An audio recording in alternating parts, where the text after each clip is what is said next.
about his conversations with the president, with Rudy Giuliani and John Eastman, and what the president's team asked of him, and how his oath of office would not permit it. You will then hear from Brad Raffensperger, the Republican Secretary of State of Georgia, who Trump directed to, quote, find 11,780 votes that did not exist, but just the exact number of votes needed to overtake Joe Biden. You will also hear from Gabriel Sterling, the chief operating officer, his chief operating officer, about the spurious claims of fraud in the elections in Georgia, and who, responding to a cascading set of threats to his elections team, warned the president to stop, that someone was going to get killed. And you will hear from Wandrea Shea Moss, a former local elections worker in Fulton County, Georgia, about how all of the lies about the election impacted the lives of real people who administer our elections and still do. You will hear what they experienced when the most powerful man in the world, the President of the United States, sought to cling to power after being voted out of office by the American people. The system held, but barely. And the system held because people of courage, Republicans and Democrats, like the witnesses you will hear today, put their oath to the country and Constitution above any other consideration. They did their jobs, as we must do ours. Thank you, Mr. Chairman, and I yield back. I now welcome our first panel of witnesses. We're joined today by a distinguished legislator from Arizona, Rusty Bowers, who's a Republican Speaker of the Arizona House of Representatives. Mr. Bowers was first elected to the state legislature in 1993 and has served as Speaker since 2019. Welcome, Speaker Bowers. Brad Raffensperger is the 29th Secretary of State of Georgia, serving in this role since 2019. As an elected official and a Republican, Secretary Raffensperger is responsible for supervising elections in Georgia and maintaining the state's public records. Welcome, Mr. Secretary. Gabriel Sterling is the Chief Operating Officer in the Georgia Secretary of State's office. Mr. Sterling was the statewide voting systems implementation manager for the 2020 election in Georgia, responsible for leading the Secretary of State's response to the COVID pandemic and rolling out modernized voting equipment. I will swear in our witnesses. The witnesses will please stand and raise their right hand. Do you swear or affirm on the penalty of perjury that the testimony you're about to give is the truth, the whole truth, and nothing but the truth, so help you God? Thank you. Please be seated. Let the record reflect that the witnesses answered in the affirmative. Speaker Bowers, thank you for being with us today. You're the Speaker of the Arizona House and a self-described conservative Republican. You campaigned for President Trump and with him during the 2020 election. Is it fair to say that you wanted Donald Trump to win a second term in office? Please. Yes, sir. Thank you.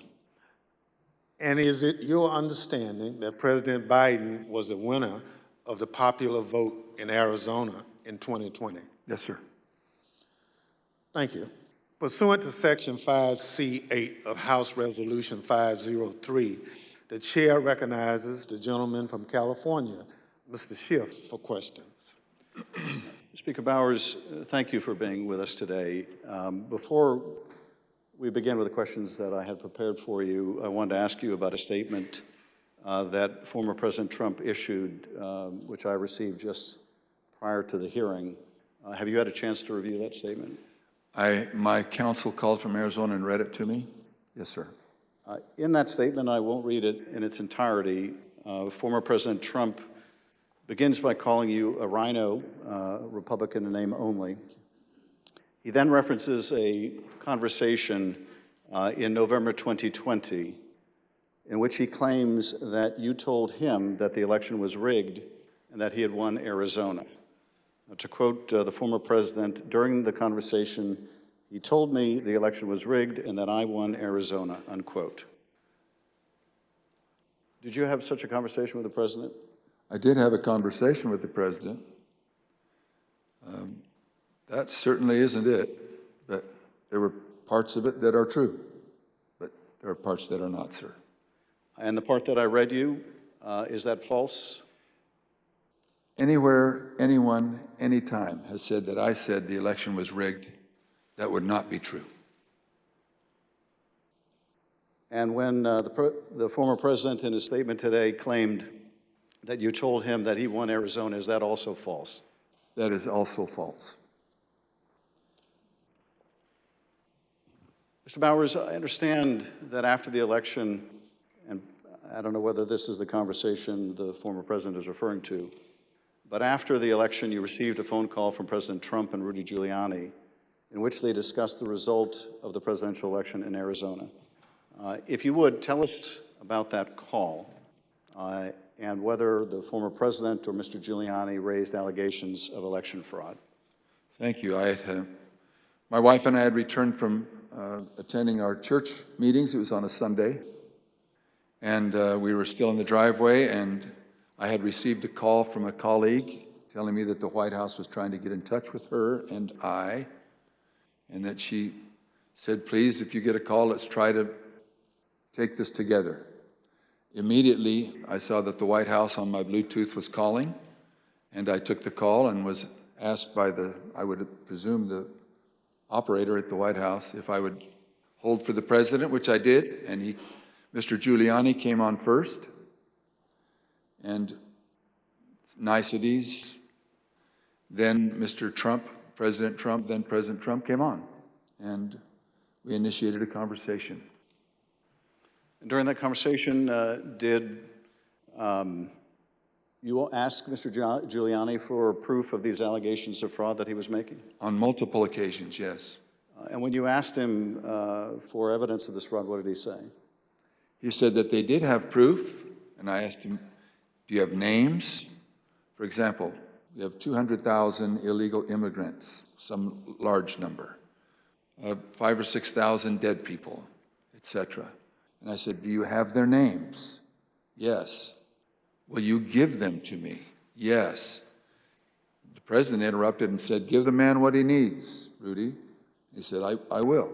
And that happened on at least 2 occasions, that interchange in the conversation. So Mr. Giuliani was claiming in the call that there were hundreds of thousands of undocumented people and thousands of dead people who had purportedly voted in the election? Yes. And you asked him for evidence of that? I did. And did you ever receive from him that evidence either during the call, after the call, or to this day? Never. What was the ask during this call? He was making these allegations of fraud, but he had something or a couple things that they wanted you to do. What were those? The ones I remember were first that we would hold, that I would allow an official committee at the Capitol so that they could hear this evidence and that we could take action thereafter. And I refused. I said, up to that time, the circus, I called it a circus, had been brewing with lots of demonstrations, both at the counting center, at the Capitol, and other places. And I didn't want to have that in the House. I did not feel that the evidence, granted in its absence, merited a hearing, and I didn't want to be used as a pawn if there was some other need that the committee hearing would fulfill. So that was the first ask, that we hold an official committee hearing. And what was his second ask? I said, to what end? To what end the hearing?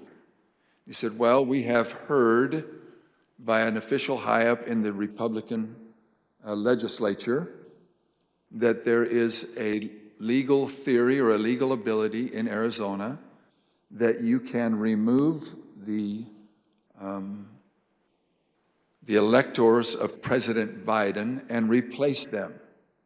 And we would like to have the legitimate opportunity through the committee to come to that end and remove that. And I said, that's That's that's totally new to me. I've never heard of any such thing.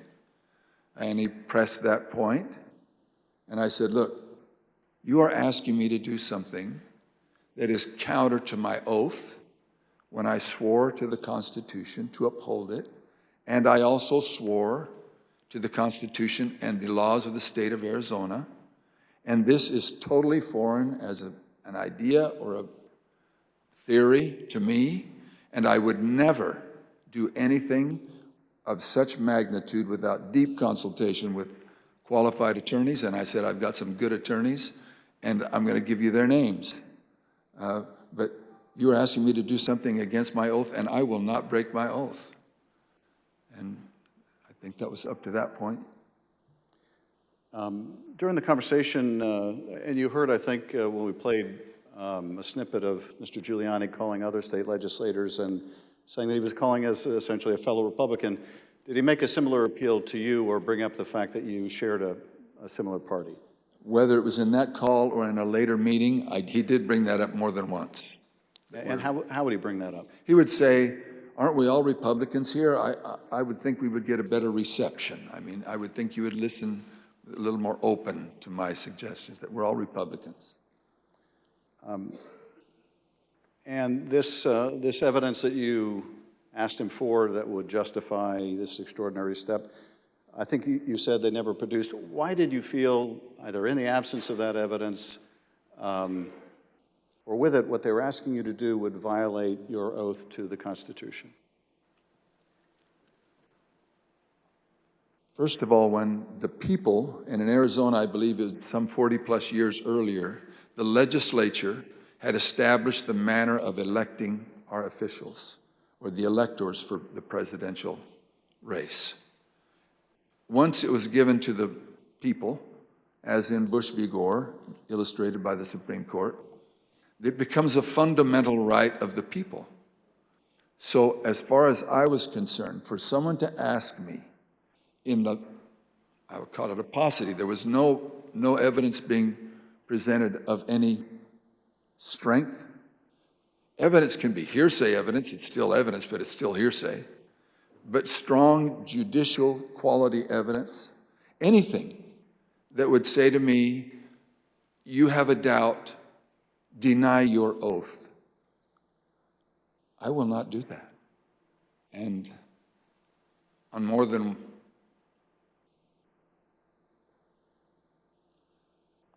one occasion throughout all this, that has been brought up, and it is a tenet of my faith that the Constitution is divinely inspired of my most basic foundational beliefs. And so for me to do that because somebody just asked me to is foreign to my very being. I will not do it. During that conversation, Speaker Bowers, did you ask him if what he was proposing had ever been done before? I did. And what did he say? He said, well, I'm not familiar with Arizona law or any other laws, but I don't think so. And that also was brought up in other conversations, both with him and with John Eastman and others. Speaker Bowers, I understand that a week after that call, Mr. Giuliani appeared with others associated with President Trump's effort to overturn the result of the election at a purported legislative hearing in a hotel ballroom in Phoenix. Was this an official hearing of the state legislature? It was not. And why was it not a real or official hearing of the legislature? A legislator can hold a group meeting. You can call it a hearing. But when they ask me to have an official hearing, we establish it by protocols, public notice, etc. It's typically held at the Capitol, but doesn't need to be. We can authorize a hearing off campus. And in this case, I had been asked on several occasions to allow a hearing. I had denied it, but said, you're free to hold a meeting, any meeting you want, to the person who asked, and which he ultimately did. I think he was a little frustrated, but he ultimately did. This meeting was the same day, I believe, that the governor of Arizona, Doug Ducey, certified Biden as the winner of the presidential election in Arizona.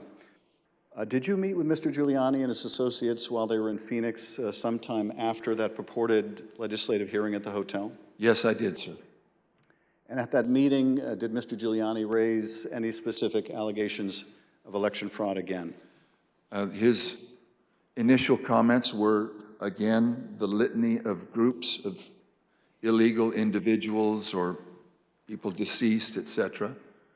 And he had brought that up, and I wasn't alone in that meeting. There were others, and other members of the Senate aggressively questioned him. And then I proceeded to question him on the proof that he was going to bring me, etc.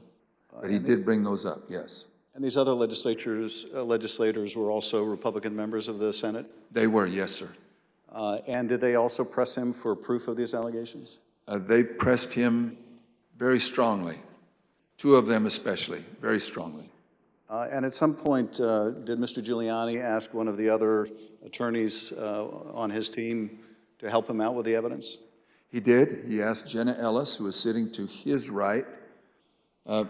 One thing was, that it was more to the point of, was there sufficient evidence or action that we could justify the recalling of the electors? But at that part of the conversation, I know he referred to someone else. But he did ask, do we have the proof, to Jenna, Miss Ellis? And she said, yes. And I said, I want the names. Do you have the names? Yes. Do you have how they voted? We have all the information. I said, can you get to me that information? Did you bring it with you? She said, no. Both Mr. Giuliani asked her and I asked generally if they'd brought it with them. She said, no, it's not with me, but we can get it to you. And I said, then you didn't bring me the evidence, which was repeated in different iterations for some period of time. At some point, did one of them make a comment that they didn't have evidence, but they had a lot of theories? That was Mr. Giuliani. And what exactly did he say, and how'd that come up? My recollection, he said, we've got lots of theories, we just don't have the evidence. And I don't know if that was a gaffe, or maybe he didn't think through what he said, but both myself and others in my group, the three in my group and my council, both remembered that specifically, and afterwards we kind of laughed about it. And getting back to the ask in that phone call that preceded this meeting, he wanted you to have the legislature dismiss the Biden electors and replace them with Trump electors on the basis of these theories of fraud? He did not say it in those exact words, but he did say that Arizona law, according to what he understood, that would be allowed, and that we needed to come into session to take care of that, which initiated a discussion about, again, what I can legally and not legally do, and I can't go into session in Arizona unilaterally or on my sole prerogative.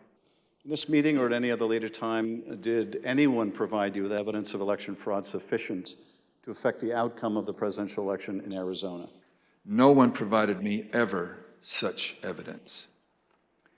The Select Committee has uncovered evidence in the course of our investigation that at Stop the Steal protests at state capitals across the country, there were individuals with ties to the groups or parties involved in the January 6th attack on the U.S. Capitol.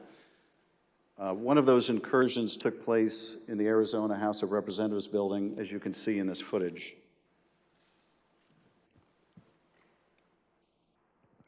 This is previously undisclosed video of protesters illegally entering and refusing to leave the building.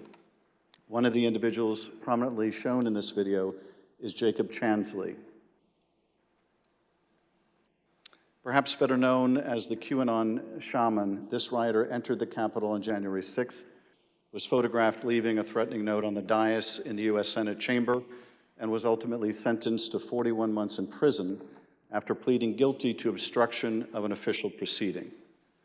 Other protesters who occupied the Arizona House of Representatives building included Proud Boys, while men armed with rifles stood just outside the entrance. I understand these protesters were calling for you by name, Speaker Bowers. Is that correct? That is correct. Speaker Bowers, did the president call you again in later in December? He did, sir. Did you tell the president in that second call that you supported him, that you voted for him, but that you were not going to do anything illegal for him? I did, sir. Nevertheless, his lawyer, John Eastman, called you some days later on June 4th, 2021. And he did have a very specific ask that would have required you to do just what you had already told the president you wouldn't do, something that would violate your oath. Is that correct? That's correct. It wasn't just me. I had my counsel and others on the call. And what did Dr. Eastman want you to do? That we would, in fact, take a vote to overthrow, or I shouldn't say overthrow, that we would decertify the electors, and that because we had plenary authority to do so. And he cited Article 2, Section 1, I think it's Clause 2, and said that in his opinion that gave us the authority if there was, I don't recall him saying sufficient evidence, but there was some call or some strong reason to do so that we, or justification to do so that we could do that. And that he was asking that his suggestion was that we would do it. And I said, again, I took an oath. For me to take that, to do what you do, would be counter to my oath. I don't recall if it was in that conversation, clearly, that we talked more about the oath, but I said, what would you have me do? And he said, just do it and let the court sort it out. And I said, you're asking me to do something that's never been done in history, the history of the United States, and I'm going to put my state through that without sufficient proof, and that's going to be good enough with me? That I would put us through that, my state, that I swore to uphold both in Constitution and in law? No, sir. He said, well, that's my suggestion would be just do it and let the courts figure it all out. And he didn't use that exact phrase, but that was what his meaning was, and I declined, and I believe that was close to the end of our phone call. And again, this took place after you had recently spoken with President Trump and told him that you wouldn't do anything illegal for him. Is that right? It wasn't days after. Obviously, it was days after, but a few days had gone by. But you had told President Trump you would not do anything illegal for him. I did, both times.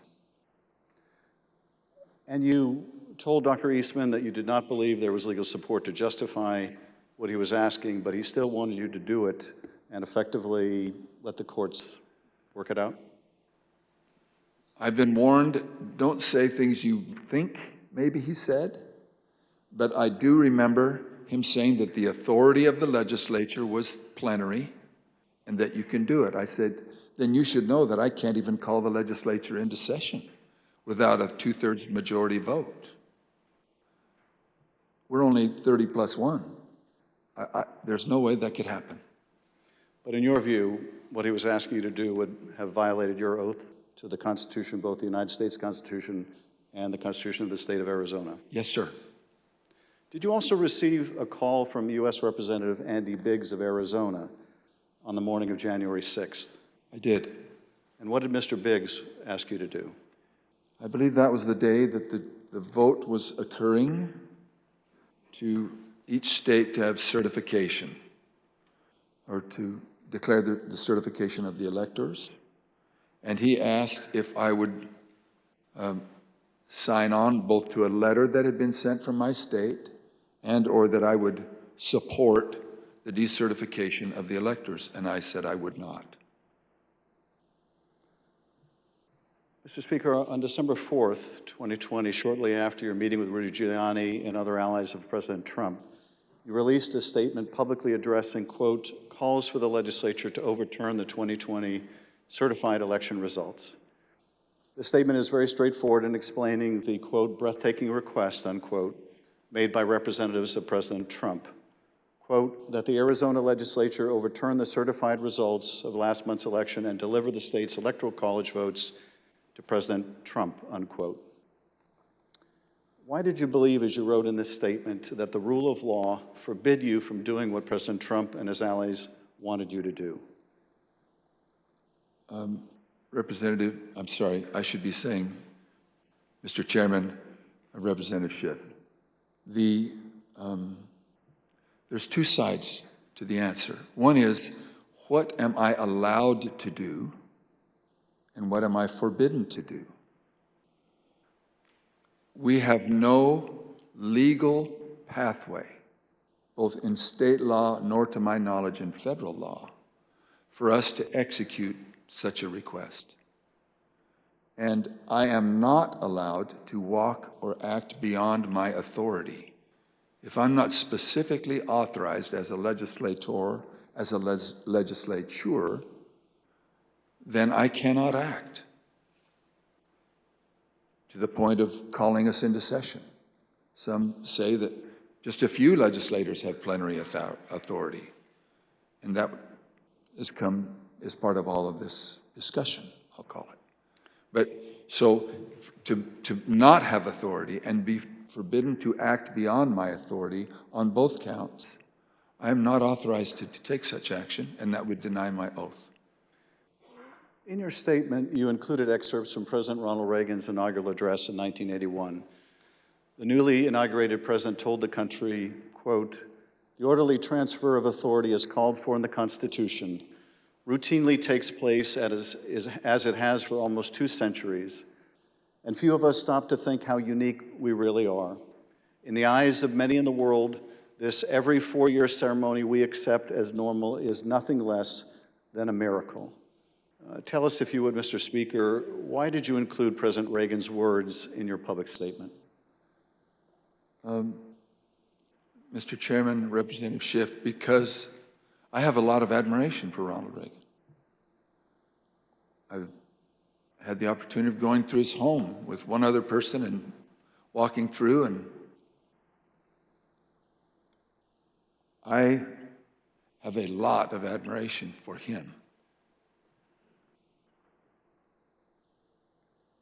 When he pointed out, which is, I have lived in other country for a period of time and have visited a few countries, and during election times, the fact that we allow an election, support an election, and stand behind the election, even in the past when there have been serious questions about the election, and then move on without disturbance and with acceptance that we choose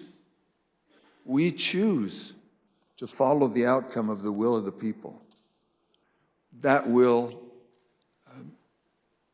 it means a lot to me, and I know it meant a lot to him, and so we included that.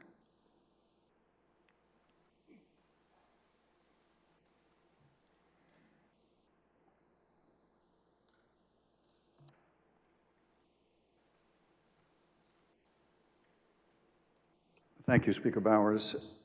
I now want to look even more deeply at the fake electors scheme. Every 4 years, citizens from all over the United States go to the polls to elect their president. Under our Constitution, when we cast our votes for president, we are actually voting to send electors pledged to our preferred candidate to the Electoral College. In December, the electors in each state meet, cast their votes, and send those votes to Washington. There is only one legitimate slate of electors from each state. On the 6th day of January, Congress meets in a joint session to count those votes, and the winner of the Electoral College vote becomes the president. In this next segment, you'll hear how President Trump and his campaign were directly involved in advancing and coordinating the plot to replace legitimate Biden electors with fake electors not chosen by the voters. You'll hear how this campaign convinced these fake electors to cast and submit their votes through fake certificates, telling them that their votes would only be used in the event that President Trump won his legal challenges. Yet when the president lost those legal challenges, When courts rejected them as frivolous and without merit, the fake elector scheme continued. At this point, President Trump's own lawyers, so-called Team Normal, walked away rather than participate in the plan. And his own White House counsel's office said that the plan was not legally sound. Let's play the following video produced by the Select Committee. My name is Casey Lucier. I'm an investigative counsel for the House Select Committee to investigate the January 6th attack on the United States Capitol. On November 18th, a lawyer working with the Trump campaign named Kenneth Cheesebro wrote a memo arguing that the Trump campaign should organize its own electors in the swing states that President Trump had lost. The Select Committee received testimony that those close to President Trump began planning to organize fake electors for Trump in states that Biden won in the weeks after the election. Who do you remember being involved in those early discussions around the Thanksgiving time regarding having alternate electors meet? Mr. Giuliani, several of Mr. Giuliani's associates, Mr. Meadows,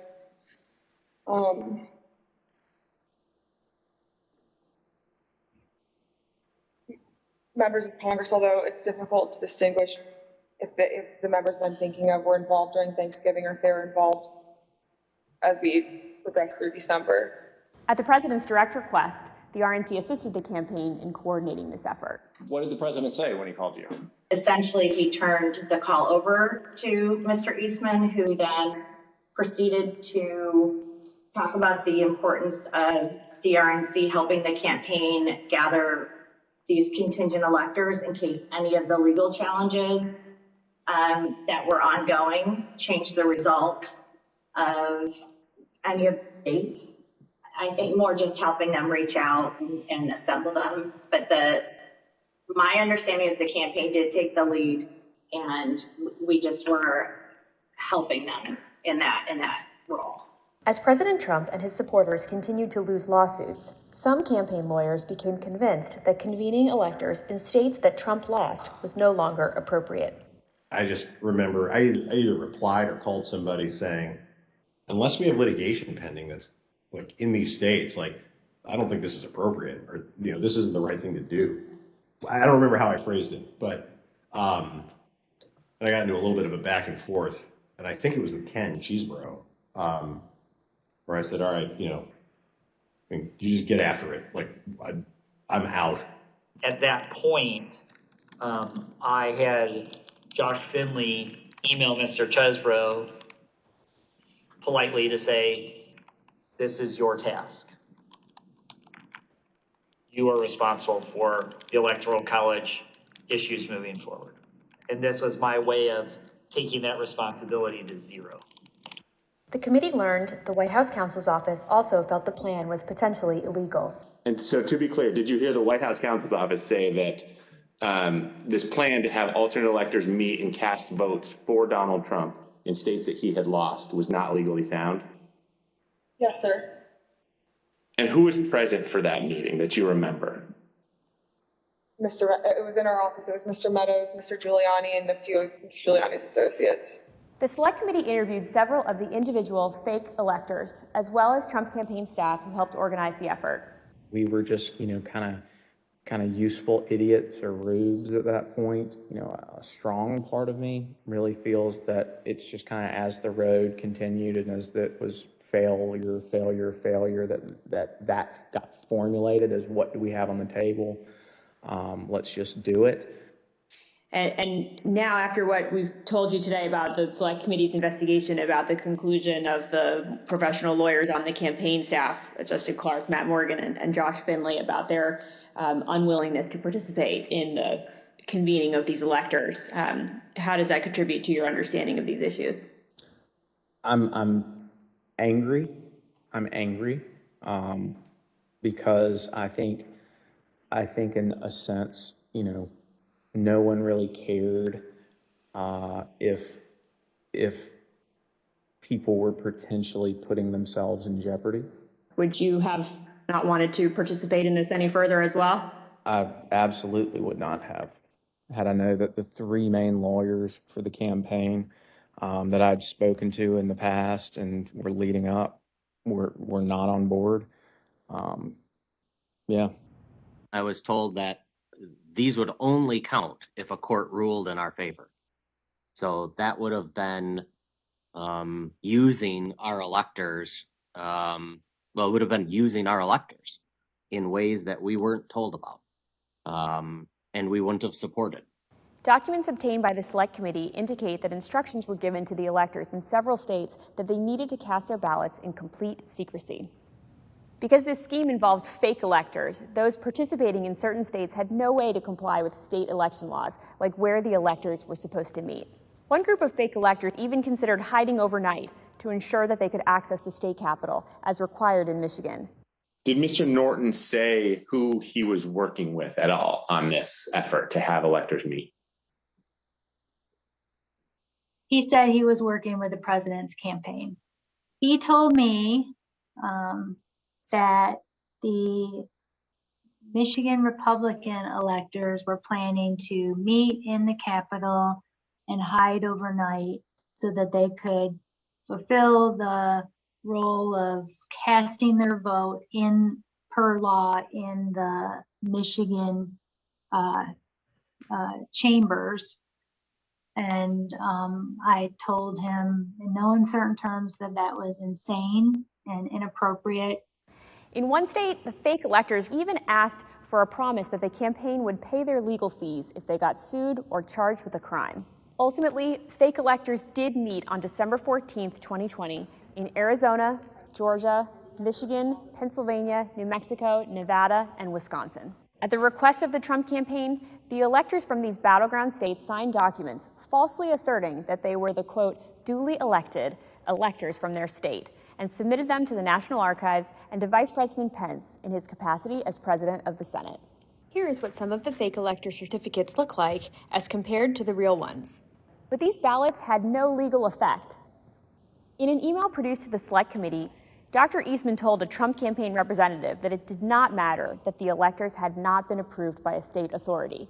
Quote, the fact that we have multiple slates of electors demonstrates the uncertainty of either. That should be enough.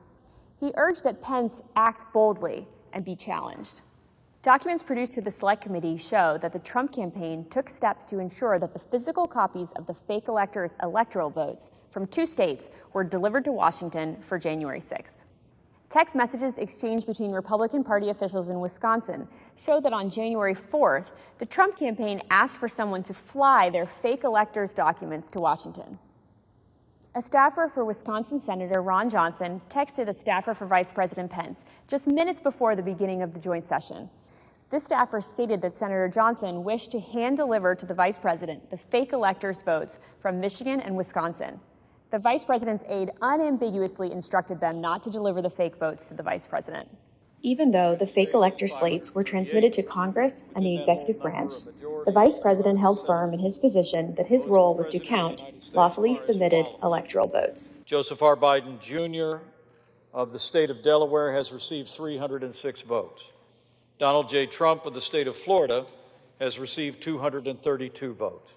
Which is what he did when the joint session resumed on January 6th after the attack on the Capitol. 538.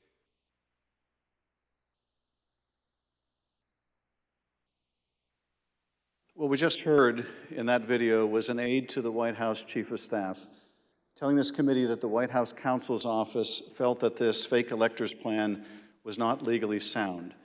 Nevertheless, the Trump campaign went forward with the scheme anyway. Speaker Bowers, were you aware that fake electors had met in Phoenix on December 14th and purported to cast electoral votes for President Trump? I was not. When you learned that these electors had met and sent their electoral votes to Washington, what did you think? Well, I thought of the book, The Gang That Couldn't Shoot Straight. And I just thought, this is a tragic parody. Mr. Bowers, I understand that as you flew from Phoenix to Washington yesterday, you reflected upon some passages from a personal journal that you were keeping in December 2020 while all of this was taking place. With your permission, I'm wondering if you would be willing to share one passage in particular with us. Thank you very much. It is painful to have friends who have been such a help to me turn on me with such rancor. I may, in the eyes of men, not hold correct opinions or act according to their vision or convictions, but I do not take this current situation in a light manner, a fearful manner, or a vengeful manner. I do not want to be a winner by cheating. I will not play with laws I swore allegiance to,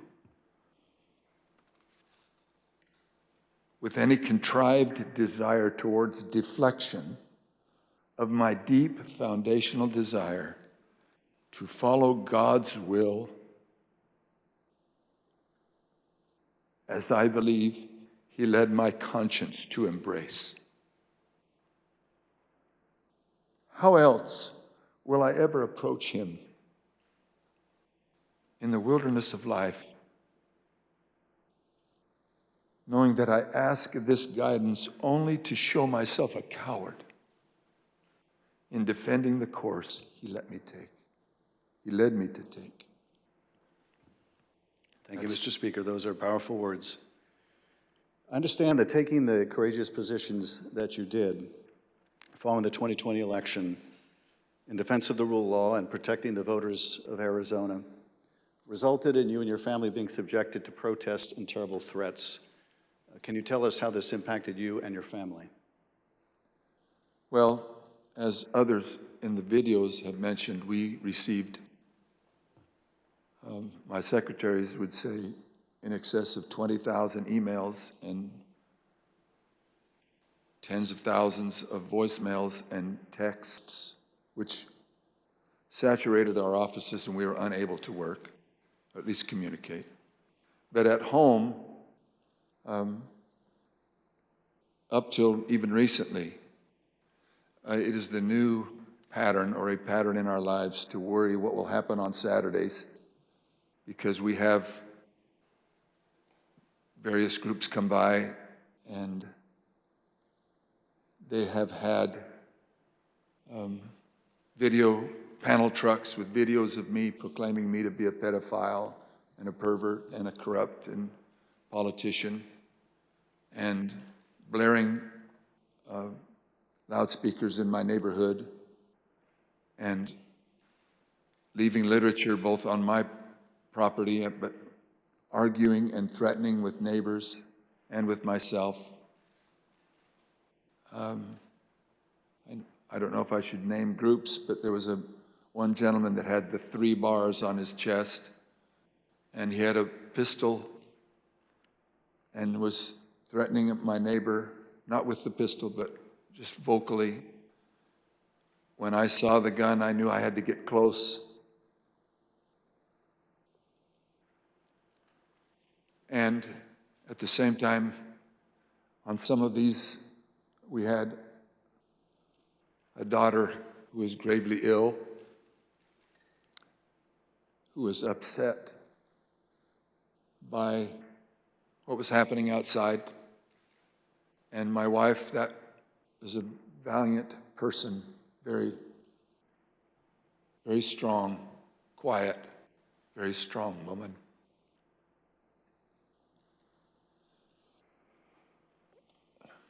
So it was disturbing. It was disturbing. Mr. Speaker, I want to thank you for your service to the state of Arizona and to the country. Mr. Chairman, at this point, I think it'd be appropriate to take a short recess. Accordingly, I reserve the balance of my time.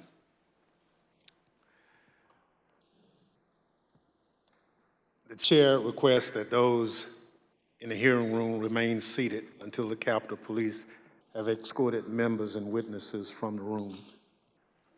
We'll have 5 minutes, 5-minute recess.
The committee will be in order. President Trump's pressure campaign against state officials existed in all the key battleground states that he lost. But the former president had a particular obsession with Georgia. Here is the president on the afternoon of January 6th, after his own attorney general warned him that the claims you are about to hear are patently false. They should find those votes. They should absolutely find that.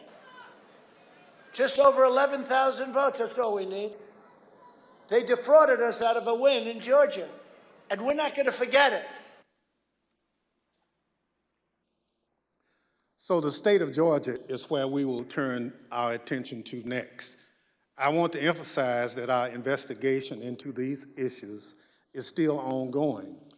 As I stated in our last hearing, if you have relevant information or documentary evidence to share with the Select Committee, we welcome your cooperation.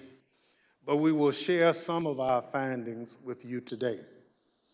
Secretary Raffensperger, thank you for being here today.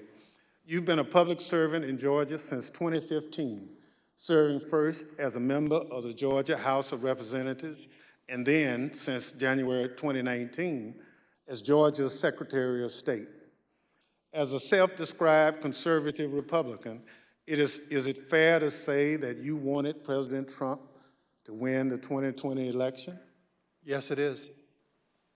Mr. Secretary, many witnesses have told the Select Committee that Election Day, November 3rd, 2020, was a largely uneventful day in their home states.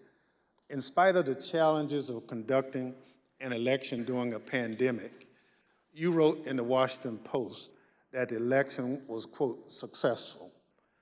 Tell us, what was your impression of how Election Day had proceeded in Georgia?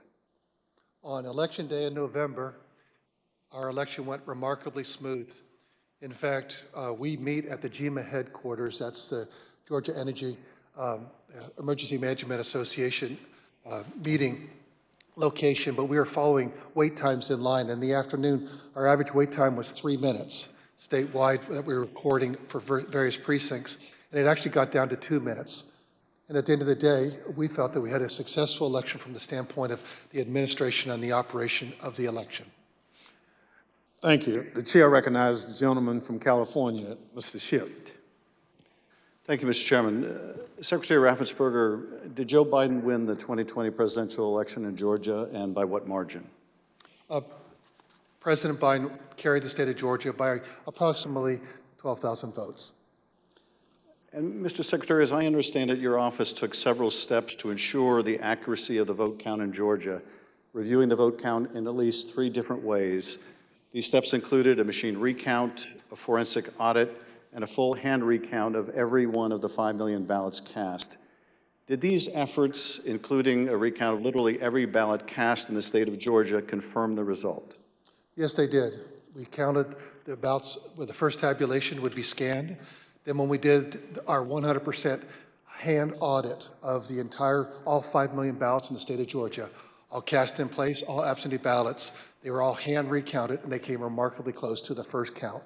And then upon the election being certified, President Trump, because he was within 0.5%, could ask for a recount. And then we recounted them again through the scanners, and we got remarkably the same count. 3 counts, all remarkably close, which showed that President Trump did come up short. Nevertheless, as you will see, the president and his allies began making numerous false allegations of voter fraud. False allegations that you and Mr. Sterling, among others, had to address. Mr. Sterling, thank you also for being here today. Following the 2020 election, in addition to your normal duties, I understand that you became a spokesperson to try to combat disinformation about the election and the danger it was creating for elections officials, among others. In a December 1 press conference, you addressed some of your remarks directly to President Trump. Let's take a look at what you said that day. Mr. President, it looks like you likely lost the state of Georgia. We're investigating. There's always a possibility. I get it. And you have the rights to go through the courts. What you don't have the ability to do, and you need to step up and say this, is stop inspiring people to commit potential acts of violence. Someone's going to get hurt, someone's going to get shot, someone's going to get killed. And it's not right. It's not right. Mr. Sterling, what prompted you to make these remarks? Mr. Schiff, we had a previously scheduled press conference that day, as we were in the habit of doing, trying to be as transparent as we could about the election and the counts going on. A little after lunch that day, lunchtime, I received a call from the project manager from Dominion Voting Systems, who was oddly, audibly shaken. She's not the kind of person I would assume would be that way. She has a master's from MIT, a graduate of the Naval Academy, and was very much on the ball and pretty unflappable. And she informed me about a young contractor they had who had been receiving threats from a video been posted by some QAnon supporters. And at that point, we had been steeping in this kind of stuff. So it was around us all the time. So I didn't take note of it more than adding to the pile of other stuff we were having to deal with. And I did pull up Twitter, and I scrolled through it, and I saw the young man's name. There was a particular tweet that, for lack of a better word, was a straw that broke the camel's back. Had the young man's name. It was a very unique name. I believe it was a first-generation American. And it said, had his name, "You committed treason. May God have mercy on your soul," with a slowly twisting gif of a noose. And for lack of a better word, I lost it. I just got irate.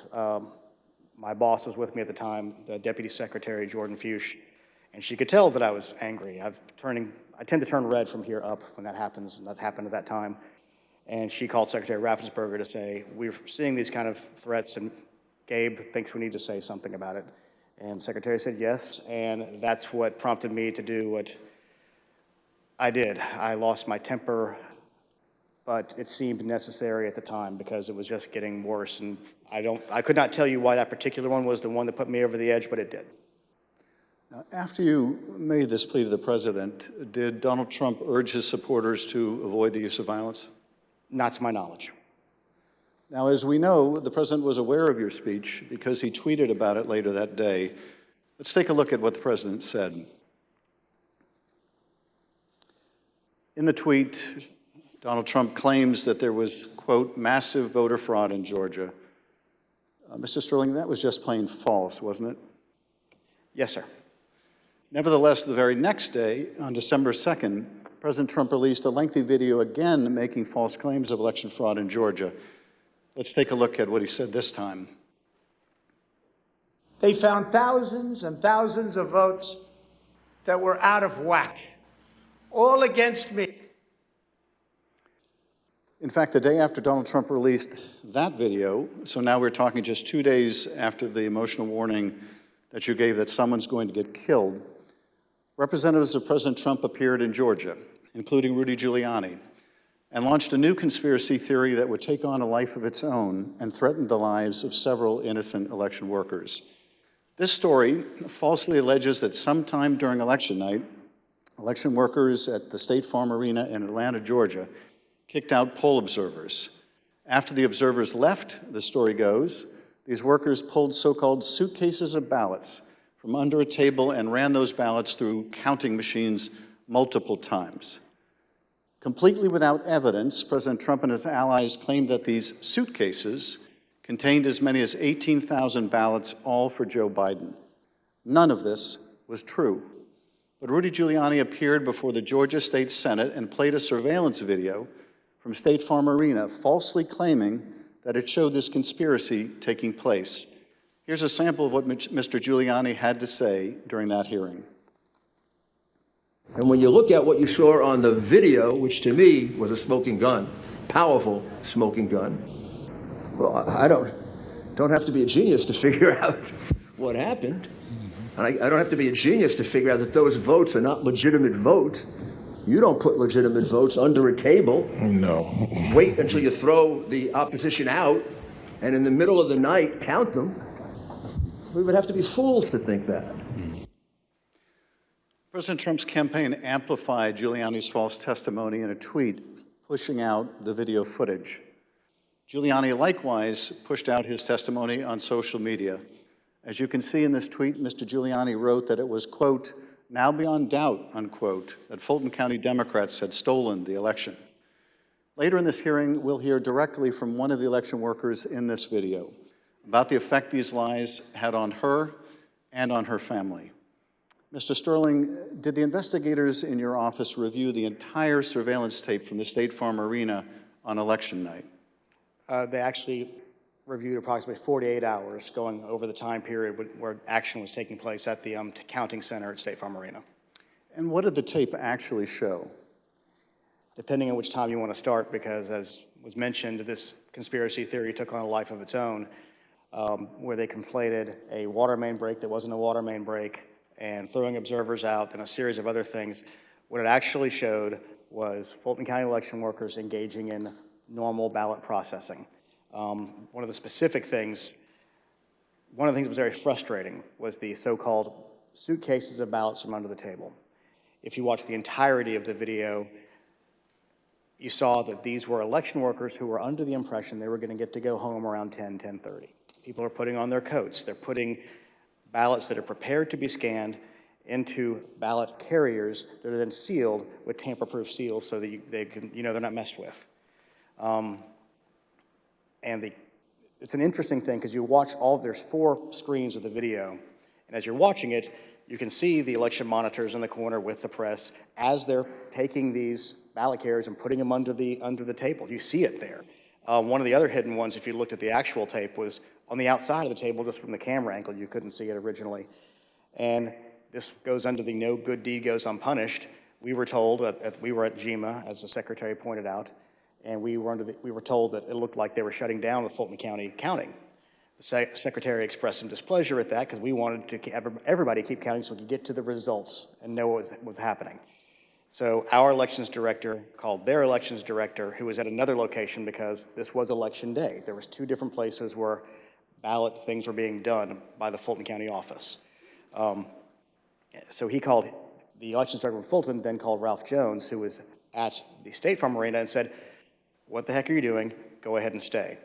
And as you watch the video itself, you see him take the phone call as people are putting things away and getting ready to leave. And you can tell for about 15, 20 seconds, he does not want to tell these people they have to stay. He walks over, he thinks about it for a second, you see him come back to the corner of a desk and kind of slumps his shoulders and says, okay, y'all, we got to keep on counting. And then you see him take their coats off, get the ballots out. And then a secondary thing that you'll see on there is you'll have people who are counting ballots who a batch will go through, they will take them off and run that through again. What happens there is a standard operating procedure. If there's a misscan, if there's a misalignment, if it doesn't read right, these are high-speed, high-capacity scanners. So 3 or 4 will go through after a misscan. You have to delete that batch and put it back through again. And by going through the hand tally, as the secretary pointed out, we showed that if there had been multiple ballots scanned without a corresponding physical ballot, your counts would have been a lot higher than the ballots themselves. And by doing the hand tally, we saw 2 specific numbers that were met.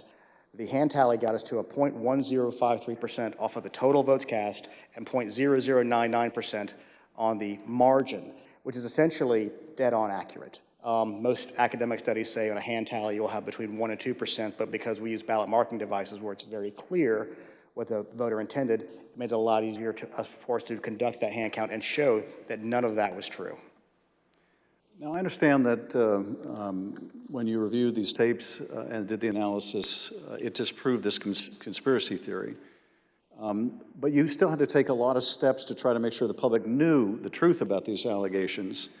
And you did frequent briefings for the press. Let's take a look at one of those press briefings, Mr. Sterling, that you held on December 7th to make the point that you just did today. Move on to what I'm going to call Disinformation Monday. Out of the gate, many of y'all saw the videotape from State Farm Arena. I spent hours with our post-certified investigators, Justin Gray from WSB, spent hours with us going over this video to explain to people that what you saw, the secret suitcases with magic ballots, were actually ballots that had been packed into those absentee ballot carriers by the workers in plain view of the monitors and the press. And what's really frustrating is the president's attorneys had this same videotape. They saw the exact same things the rest of us could see, and they chose to mislead state senators and the public about what was on that video. I'm quite sure that they will not characterize the video if they try to enter into evidence, because that is the kind of thing that could lead to sanctions, because it's obviously untrue. They knew it was untrue, and they continue to do things like this. Mr. Sterling, despite the efforts by your office to combat this misinformation by speaking out publicly and through local media, you were unable to match the reach of President Trump's platform and social media megaphone spreading these false conspiracy theories.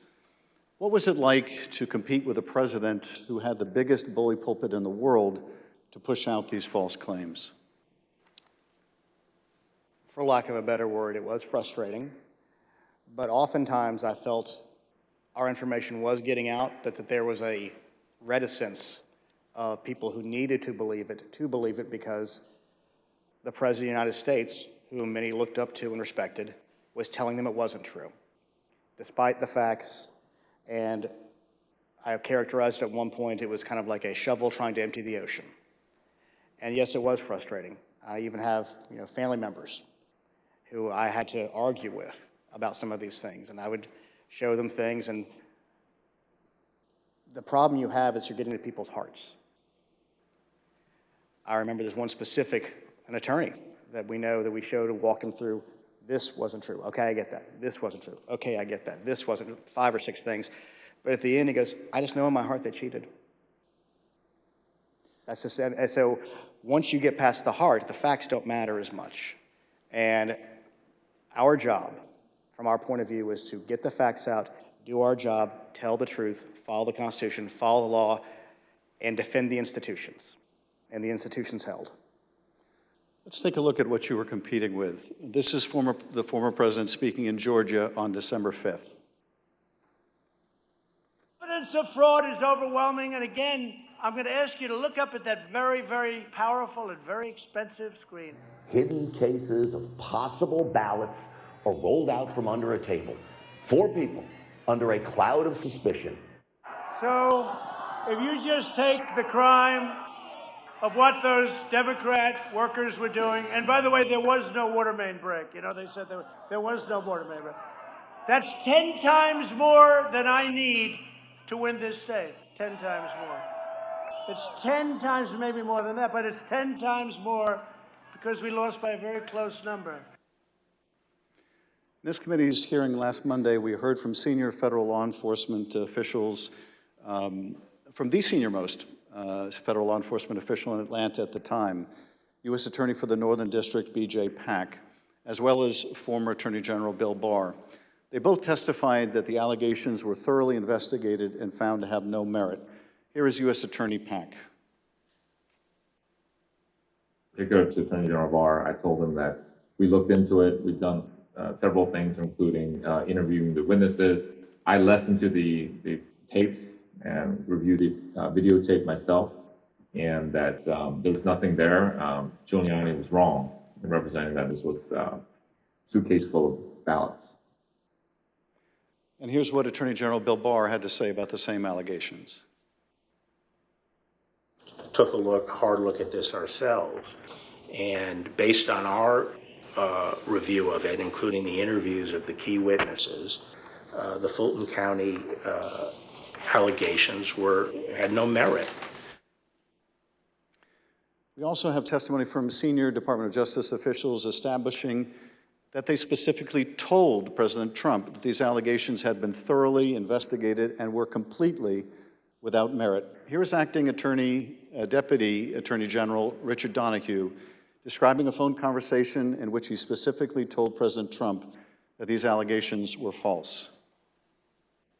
The president kept fixating on this suitcase that supposedly had fraudulent ballots and that the suitcase was rolled out from under the table. And I said, no, sir, there is no suitcase. You can watch that video over and over. There is no suitcase. There is a wheeled bin where they carry the ballots. No matter how many times senior Department of Justice officials, including his own Attorney General, told the president that these allegations were not true, President Trump kept promoting these lies and putting pressure on state officials to accept them. On January 2nd, the President had a lengthy telephone conversation with Secretary Raffensperger. Prior to the President's call, though, I want to share a bit of important context. First, the White House, including the former President's Chief of Staff, Mark Meadows, repeatedly called or texted the Secretary's office some 18 times in order to set up this call. They were quite persistent. Second, Chief of Staff Mark Meadows took the extraordinary step of showing up at a signature audit site in Georgia, where he met with Secretary Raffensperger's chief investigator, Francis Watson, who was supervising that audit process. Behind me is a photograph from that visit. Third, the day after Meadows' Georgia visit, he set up a call between President Trump and Francis Watson. On the call between President Trump and Georgia investigator Francis Watson, the former president continued to push the false claim that he'd won the state of Georgia. Let's listen to that part of the conversation. You know, you have the most important job in the country right now, because if we win Georgia, first of all, if we win, you're going to have two wins. They're not going to win right now. You know, they're down because the people of Georgia are so angry at what happened to me. They know I won by hundreds of thousands of votes. It wasn't close. And in this next clip, he told this state law enforcement official that she'd be praised if she found the right answer. Hopefully, you know, I will, when the right answer comes out, you'll be praised. I mean, I don't know why, you know, they made it so hard. They will be praised. People will say, great, because that's what it's about, that ability to check and to make it right. Because everyone knows it's wrong. There's just no way. Mr. Raffensperger, I know you weren't on this call, but that you have listened to it. President Trump didn't win by hundreds of thousands of votes in Georgia, did he? No, he did not. I've been traveling through the state of Georgia for a year now, and simply put, in a nutshell, what happened in fall of 2020 is that 28,000 Georgians skipped the presidential race, and yet they voted down ballot in other races.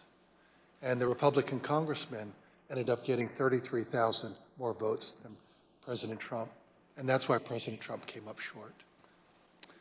Thank you, Mr. Secretary. The President on this call doesn't stop here. Let's listen to another part of the conversation between President Trump and Ms. Watson. Anyway, but whatever you can do, Francis, it would be, it's a great thing. It's an important thing for the country. So important. You have no idea, so important. Well, and I very much appreciate it. Whatever you can do, Francis.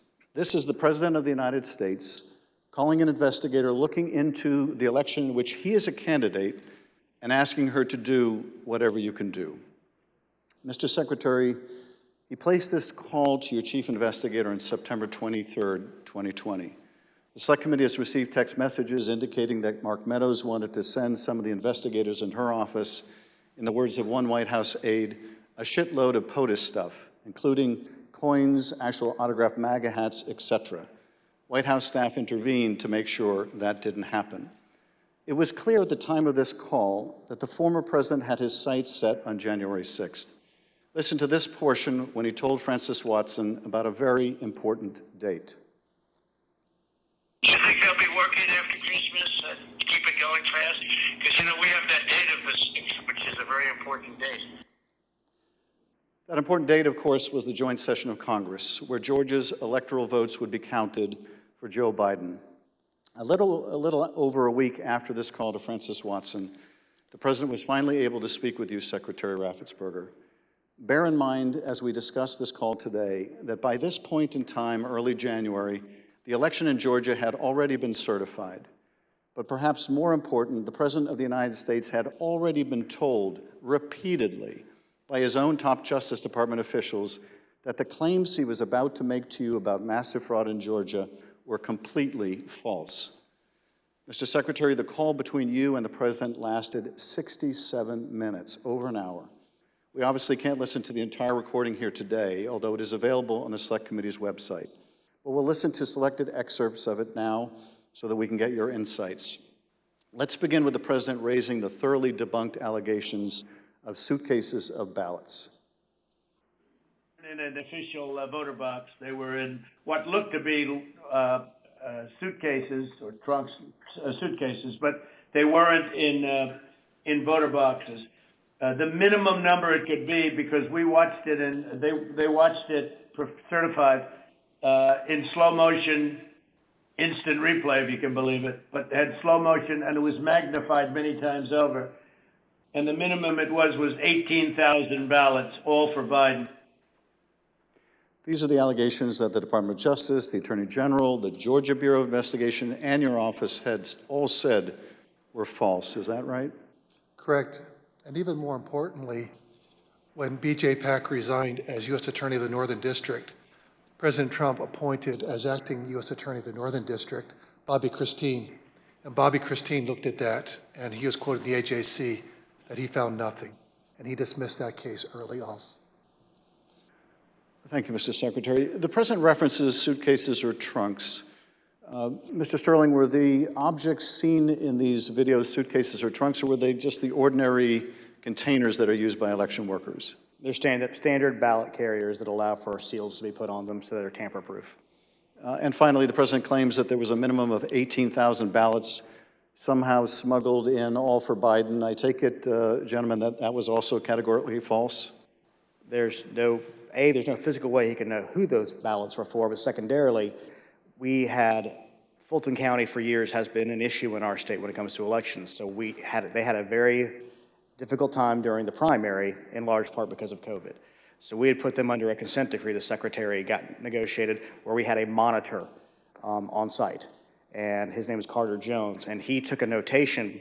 He had gone from State Farm to the English Street warehouse to look at Election Day activities, but before he left the State Farm Arena, he noted how many ballots had been counted on each one of the machines. And when he came back after we found out they were working again, he took note again when they closed. And I believe the final number was something around 8,900 total ballots were scanned from the time he left to the time about 12:30 or 1 o'clock in the morning. So way below 18,000. Let's play the next clip. I heard it was close. I said, there's no way. But they dropped a lot of votes in there late at night. You know that, Brad. Mr. Secretary, did somebody drop a lot of votes there late at night? No. I believe that the President was referring to some of the counties when they would upload, but the ballots had all been accepted and had to be accepted by state law by 7 p.m. So there were no additional ballots accepted after 7 p.m. Let's play the next clip in which the President makes claims about so-called dead voters. The other thing, dead people. So dead people voted. And I think the number is in the close to 5,000 people. And they went to obituaries. They went to all sorts of methods to come up with an accurate number. And a minimum is close to about 5,000 voters.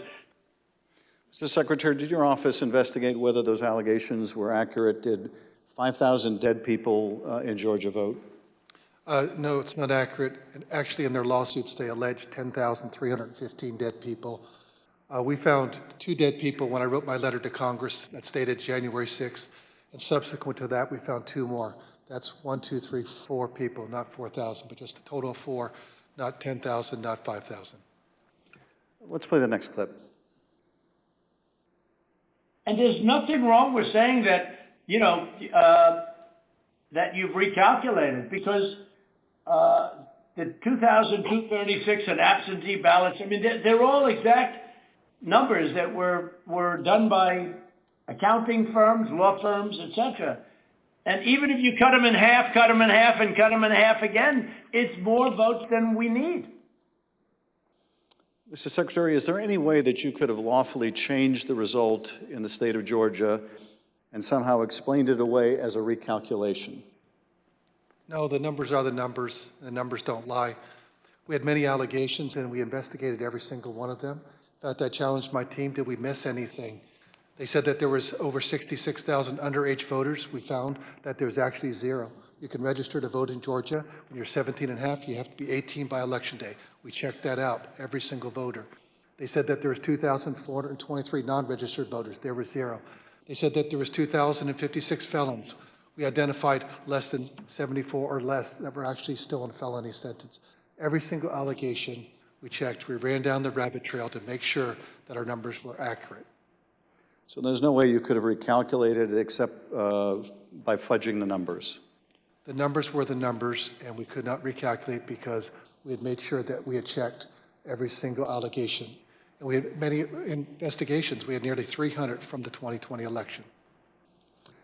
Mr. Secretary, you tried to push back when the president made these unsupported claims, whether they were about suitcases of ballots or that Biden votes were counted 3 times. Let's play the next clip. President, they did not put that. We did an audit of that, and we proved conclusively that they were not scanned 3 times. Yeah, Mr. President, we'll send you the link from WSB that doesn't. I don't care about a link. I don't need it. I have a much better link. You told the president you would send him a link from WSB, which I understand is a local television station that had a unedited video from the State Farm Arena. But the president wasn't interested in that. He said he had a much better link. Mr. Secretary, at the time that you were on the call with the president, as we have shown, both the FBI and the Georgia Bureau of Investigation have proven these claims to be nonsense. And you told him about these investigations on the phone. Let's listen to what President Trump had to say about the state and federal law enforcement officers who investigated these false claims. There's no way they could, then they're incompetent. They're either dishonest or incompetent, okay? There's only 2 answers, dishonesty or incompetence. There's just no way, look, there's no way.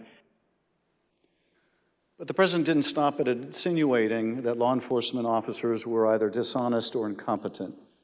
He went on to suggest that you could be subject to criminal liability for your role in the matter. Before I play that portion of the conversation, I'd like to show you something that the president retweeted a couple weeks before your call with him. Here's the president retweeting a post from one of his allies, a lawyer who was later sanctioned by a judge in Michigan for making false claims of election fraud. Let's take a look at that tweet. The tweet read, quote, "President Trump, @real Donald Trump, is a genuinely good man. He does not really like to fire people. I bet he dislikes putting people in jail, especially, quote unquote, Republicans. He gave @Brian Kemp, Georgia, and @Georgia Secretary of State every chance to get it right. They refused. They will soon be going to jail." So on your call, this was not the first time the president was suggesting you might be criminally liable. With that, let's listen to this portion of the call. I think you're going to find that they are shredding ballots because they have to get rid of the ballots because the ballots are unsigned. The ballots are corrupt. And they're brand new and they don't have seals and there's a whole thing with the ballots, but the ballots are corrupt. And you're going to find that they are, which is totally illegal. It's more illegal for you than it is for them because you know what they did and you're not reporting it. That's a criminal offense. And you can't let that happen. That's a big risk to you and to Ryan, your lawyer. That's a big risk. Secretary Raffensperger, after making a false claim about shredding of ballots, the president suggested that you may be committing a crime by not going along with his claims of election fraud. And after suggesting that you might have criminal exposure, President Trump makes his most explicit ask of the call. Let's play a part of that conversation. So, look, all I want to do is this. I just want to find 11,780 votes, which is one more than we have, because we won the state. Mr. Secretary, was the president here asking you for exactly what he wanted? One more vote than his opponent. What I knew is that we didn't have any votes to find. We had continued to look. We investigated, like I just shared the numbers with you. There were no votes to find. That was an accurate count that had been certified. And as our general counsel said, there was no shredding of ballots. Mr. Secretary, after making this request, the president then goes back to the danger of having you deny these allegations of fraud. Let's listen to that part of the clip. And I watched you this morning and you said, well, there was no criminality, but I mean, all of this stuff is very dangerous stuff. When you talk about no criminality, I think it's very dangerous for you to say that? Secretary Raffensperger, you wrote about this in your book, and you said, quote, "I felt then and still believe today that this was a threat. Others obviously thought so too, because some of Trump's more radical followers have responded as if it was their duty to carry out this threat.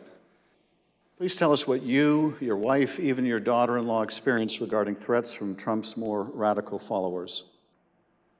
Well, after the election, my email, my cell phone was doxxed, and so I was getting texts all over the country, and then eventually my wife started getting the text, and hers typically came in as sexualized texts, which were disgusting.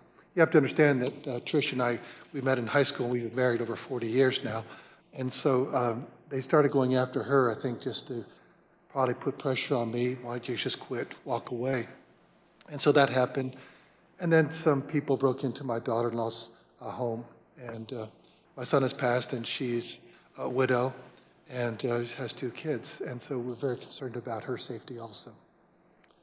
And Mr. Secretary, why didn't you just quit and walk away?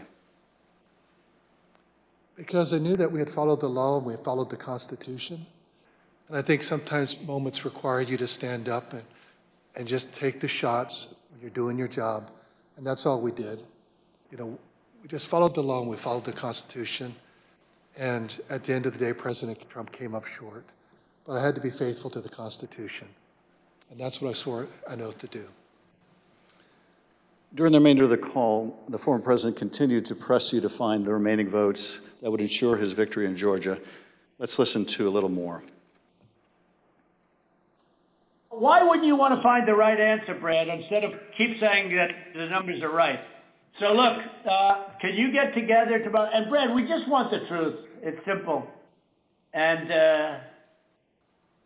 everyone's going to look very good if the truth comes out. It's okay. It takes a little while, but let the truth come out.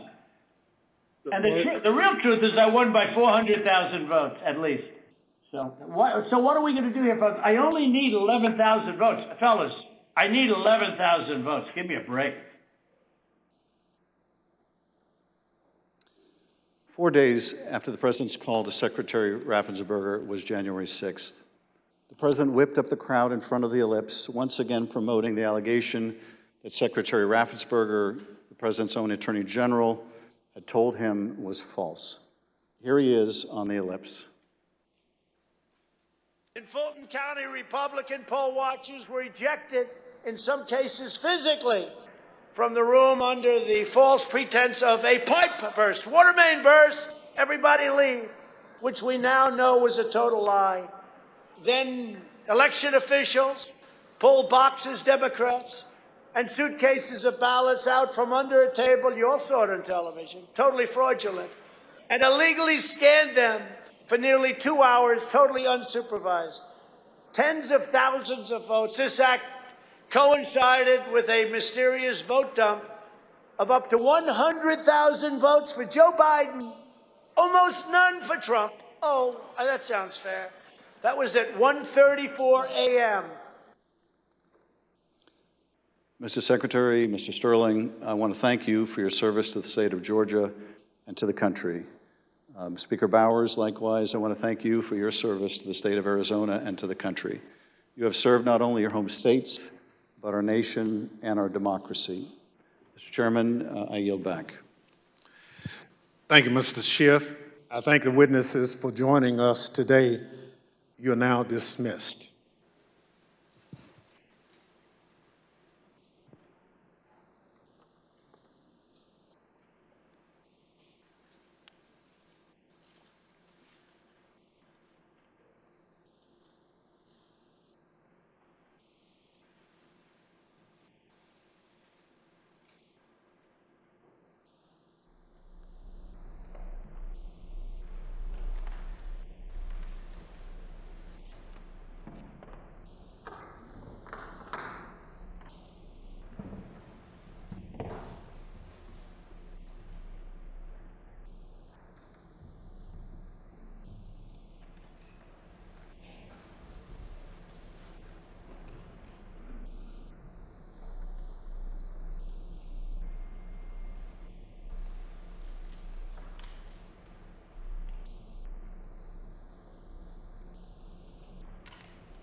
I now welcome our final witness this afternoon.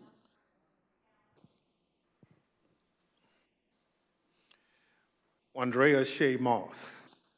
Ms. Moss worked in the Department of Registration and Elections in Fulton County, Georgia, from 2017 until 2022. In that job, Ms. Moss handled voter applications and absentee ballot requests and also helped to process the vote count for several elections. In December 2020, Ms. Moss and her mother, Ms. Ruby Freeman, became the target of nasty lies spread by President Trump and his allies as they sought to overturn the election results in Georgia. Ms. Moss and her mother, Ms. Freeman, are two of the unsung heroes in this country, doing the hard work of keeping our democracy functioning for every American. Ms. Moss, welcome. Thank you for your service, and I thank you for being here today. I will now swear you in. Please stand.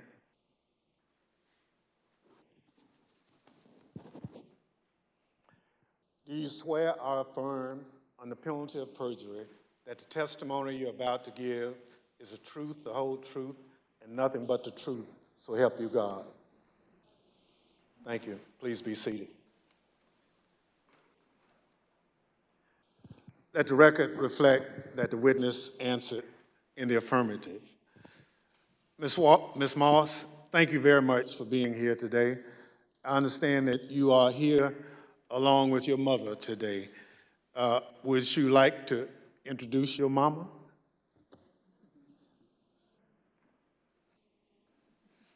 Hi, Mom. Ms. Moss, today we'll be asking you about some of the threats that you received following the 2020 election.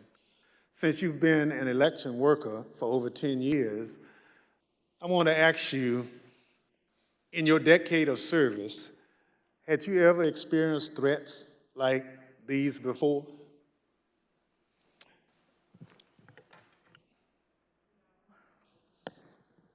Don't be nervous, just, I understand. So, and I want to make sure that the record reflects that you've done it for quite a while and you never received a threat, and your answer was no.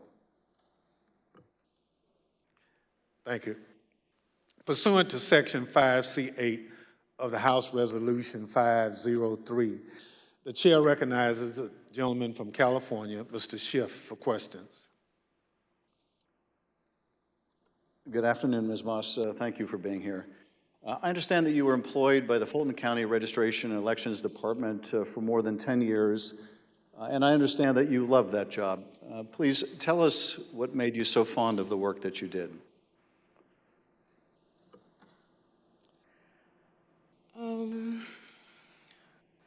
Well, I've always been told by my grandmother how important it is to vote and how people before me, a lot of people, older people in my family, did not have that right. So what I loved most about my job were the older voters.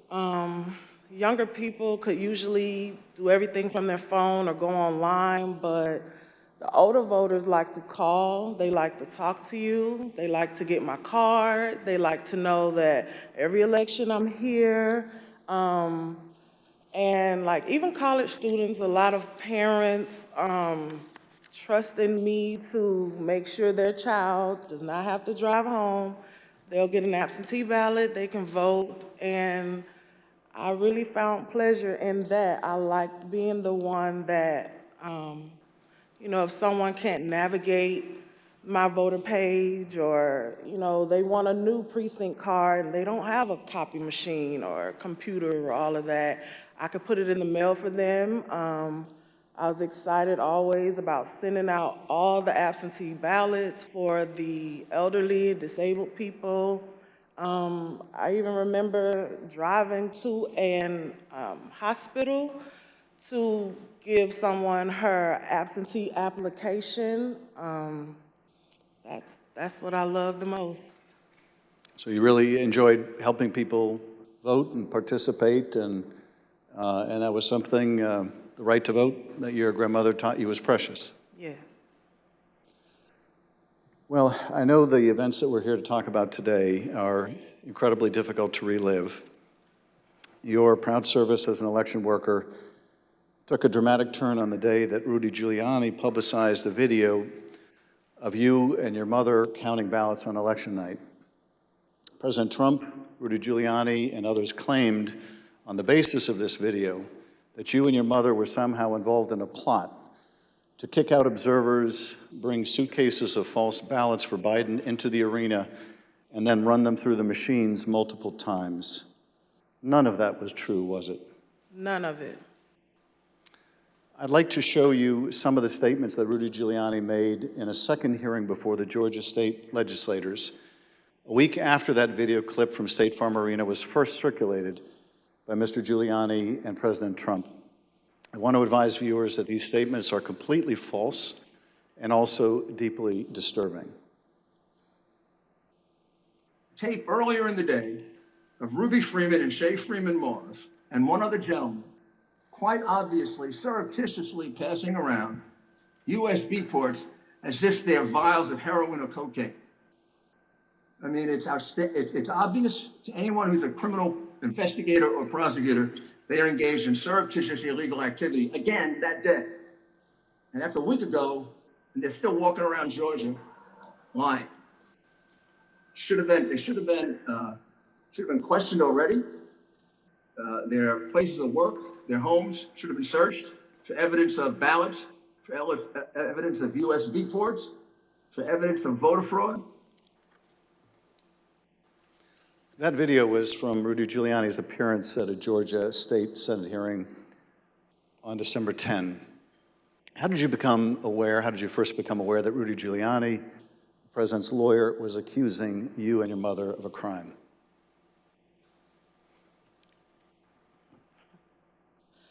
I was at work, like always, and the former chief, Mr. Jones, asked me to come to his office. And when I went to his office, the former director, Mr. Barron, was in there, and they showed me a video on their computer. It was just like a very short clip of us working at State Farm, and it had someone on the video like talking over the video, just saying that we were doing things that we weren't supposed to do, just lying throughout the video. And that's when I first found out about it. And were there social media posts that they showed you responding to those false claims? Well, when I saw the video, of course, the first thing that I said was like, why? Why are they doing this? What's going on?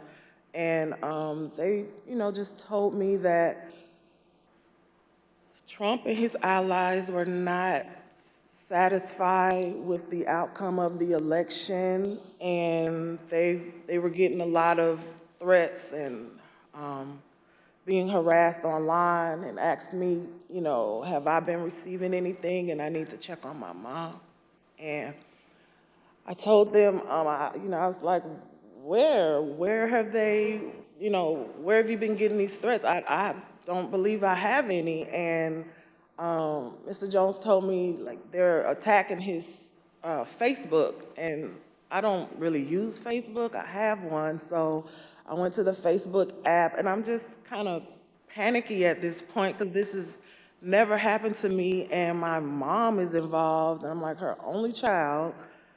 So I'm just asking him, like, well, where are the messages? All I see is the feeds. Like, how do you get to the messages? And he said, it's another icon on your phone that says Messenger. And I went to that icon, and it was just a lot of horrible things there. And those horrible things, did they include threats? Yes, a lot of threats, wishing death upon me. telling me that, you know, I'll be in jail with my mother, and saying things like, be glad it's 2020 and not 1920. Were a lot of these threats and vile comments racist in nature? A lot of them were racist. A lot of them were just hateful. But yes, sir. In one of the videos we just watched, Mr. Giuliani accused you and your mother of passing some sort of USB drive to each other. What was your mom actually handing you on that video? A ginger mint. It wasn't just Rudy Giuliani. We heard President Trump make these false allegations repeatedly during his call with Secretary Raffensperger. Let's listen to a portion of what he had to say about you and your mother. We had at least 18,000, that's on tape. We had them counted very painstakingly. 18,000 voters having to do with Ruby Freeman. She's a vote scammer, a professional vote scammer and hustler. Donald Trump attacked you and your mother using her name 18 times on that call. 18 times. Ms. Moss, can you describe what you experienced listening to former President Trump attack you and your mother in a call with the Georgia Secretary of State? I felt horrible. I felt like it was all my fault. Like, if I would have never decided to be an elections worker, like, I could have done anything else, but that's what I decided to do. And now people are lying and spreading rumors and lies and attacking my mom. I'm her only child. Going to my grandmother's house. I'm her only grandchild. And my kid. It's just, I felt so bad. I just felt bad for my mom, and I felt horrible for picking this job and being the one that always wants to help and always there, and never missing not one election. I just felt like it was my fault for putting my family in this situation. Well, it wasn't your fault. Your mother was kind enough to come speak with us earlier. Let's listen to her story in her words. My name is Ruby Freeman. I've always believed that when God says that he'll make your name great, but this is not the way it was supposed to be. I could have never imagined the events that followed the presidential election 2020. For my entire professional life, I was Lady Ruby. My community in Georgia, where I was born and lived my whole life, knew me as Lady Ruby. I built my own business around that name, La Ruby's Unique Treasures, a pop-up shop catering to ladies with unique fashions. I wore a shirt that proudly proclaimed that I was, and I am, Lady Ruby.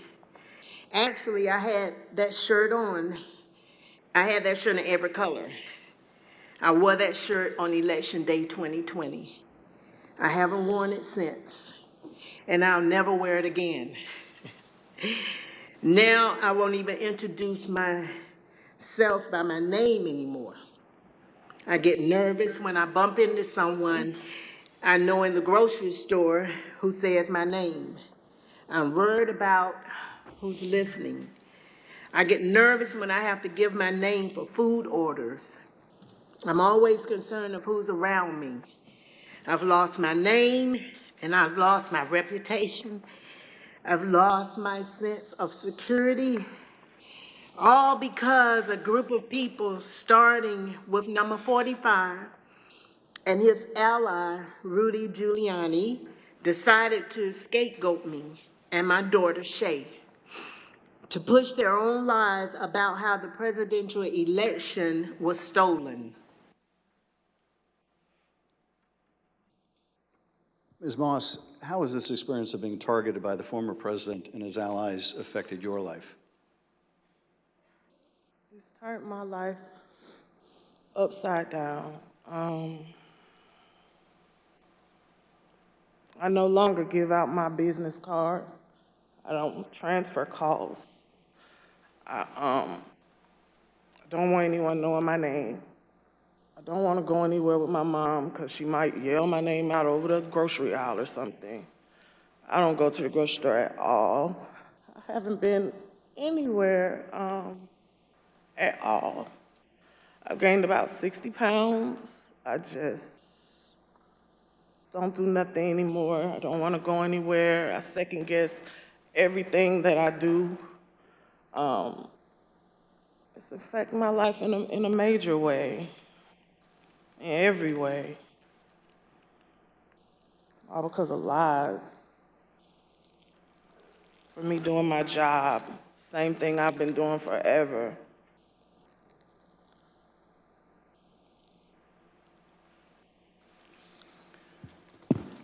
Your mother also told the select committee about how she had to leave her own home for her safety and go into hiding after the FBI told her that it would not be safe for her there before January 6th and until the inauguration. Let's listen to a clip of her story in her own words. Around the week of January 6th, the FBI informed me that I needed to leave my home for safety.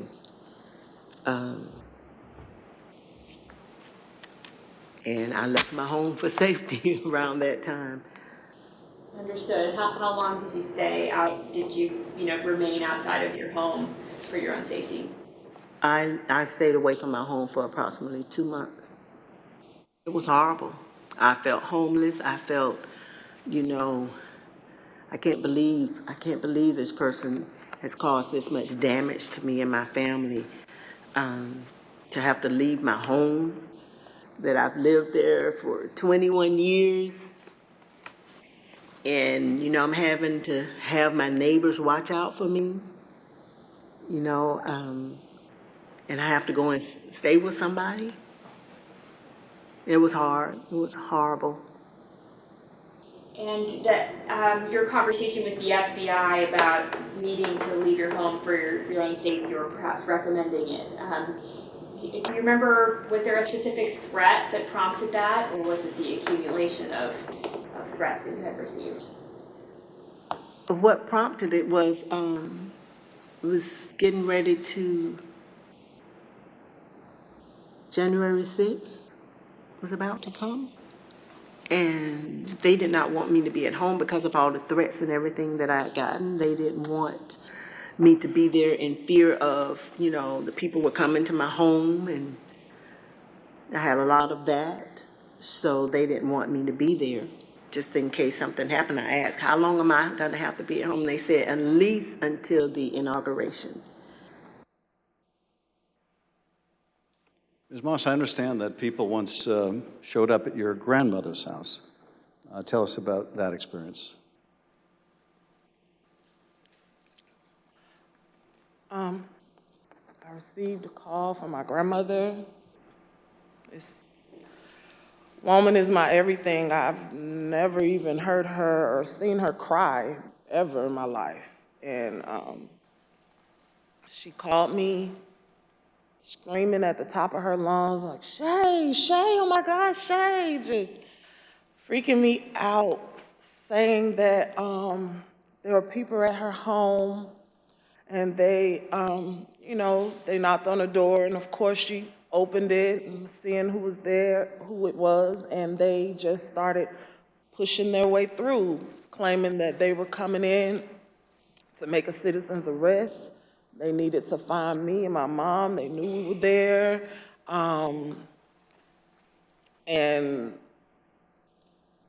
she was just screaming and didn't know what to do. And I wasn't there, so, I just felt so helpless and so horrible for her.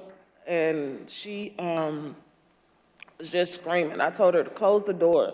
Don't open the door for anyone. And, she's a 70-something, I won't say year-old woman, and she doesn't like having restrictions. She wants to answer the door. She likes to get her steps in, walking around the neighborhood, and I had to tell her, like, you can't do that.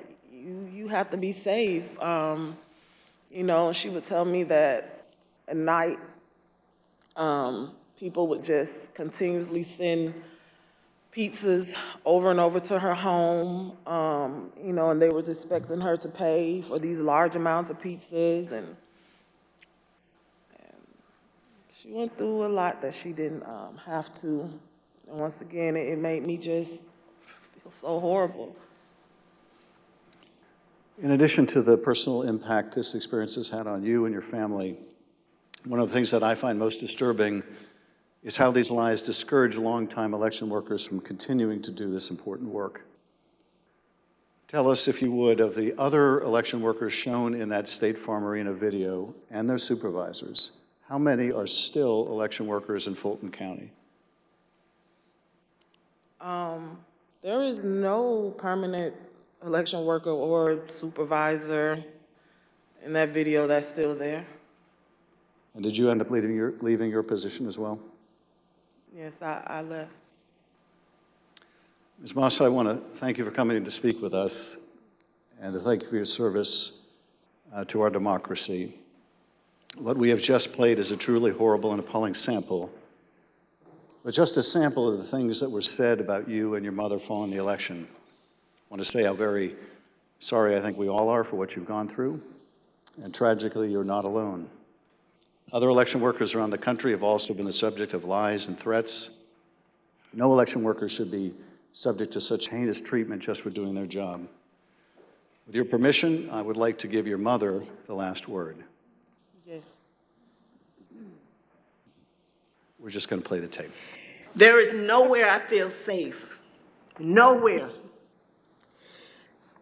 Do you know how it feels to have the President of the United States to target you? The President of the United States is supposed to represent every American, not to target one. But he targeted me, Lady Ruby, a small business owner, a mother, a proud American citizen who stand up to help Fulton County run an election in the middle of the pandemic. Thank you, Ms. Moss. Thank you, Ms. Freeman, or as America now knows her, Lady Ruby, for your service to Fulton County, Georgia, our country, and our democracy. Mr. Chairman, I yield back. Thank you, Mr. Schiff. Ms. Moss, Yes, sir. I want to thank you for sharing with us the very troubling story of what you and your mother experienced. The harassment of election workers like you simply for doing your duty as public servants poses a threat to our democratic process. Your testimony is an important contribution to the work of our committee and serves as a reminder to all of us that the safety of local election officials is vital to ensuring that our elections are always free and fair. I want to thank our witness for joining us today. The members of the Select Committee may have additional questions for today's witness, and we ask that you respond expeditiously in writing to those questions. Without objection, members will be permitted 10 business days to submit statements for the record, including opening remarks and additional questions for the witness. Without objection, the chair recognizes the gentleman from California, Mr. Schiff, for a closing statement. For more than 200 years, our democracy has been distinguished by the peaceful transfer of power. When an American raises their right hand and takes the presidential oath of office, they are transformed from an ordinary citizen into the most powerful person in the world, the president. This is an awesome power to acquire. It is even more awesome when it is handed on peacefully. When George Washington relinquished the office of the presidency, it set a precedent that served as a beacon for other nations struggling against tyranny. When Ronald Reagan described it as a kind of miracle in the eyes of the world, he was exactly right. Other countries use violence to seize and hold power, but not in the United States. not in America. When Donald Trump used the power of the presidency to try to stay in office after losing the election to Joe Biden, he broke that sacred and centuries-old covenant. Whether his actions were criminal will ultimately be for others to decide. But what he did was, without a doubt, unconstitutional. It was unpatriotic, and it was fundamentally un-American. And when he used the power of his presidency to put the enormous pressure on state, local, and local elections officials and his own vice president, it became downright dangerous. On January 6th, that pressure became deadly. Ruby Freeman said the president is supposed to protect every American, not target them. And she is right.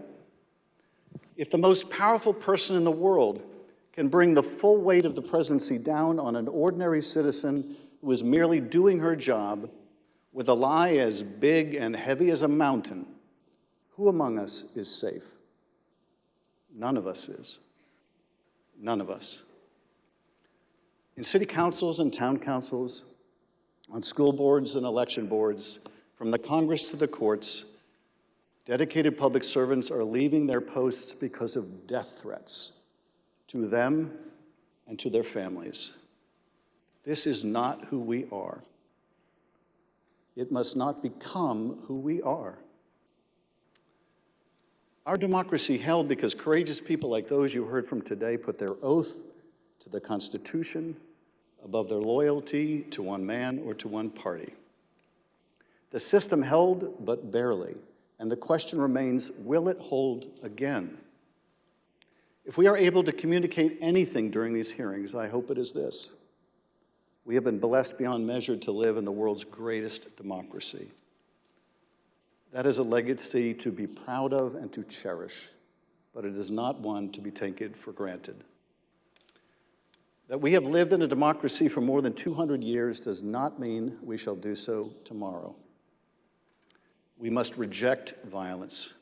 We must embrace our Constitution with the reverence it deserves, take our oath of office and duties as citizens seriously, informed by the knowledge of right and wrong, and armed with no more than the power of our ideas and the truth, carry on this venerable experiment in self-governance.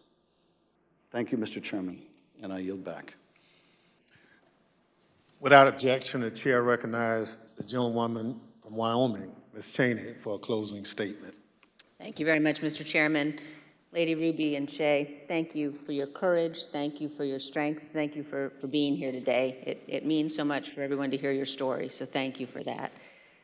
We have had tremendous testimony today. We've been reminded that we're a nation of laws, and we've been reminded by you and by Speaker Bowers and Secretary of State Raffensperger and Mr. Sterling that our institutions don't defend themselves. Individuals do that.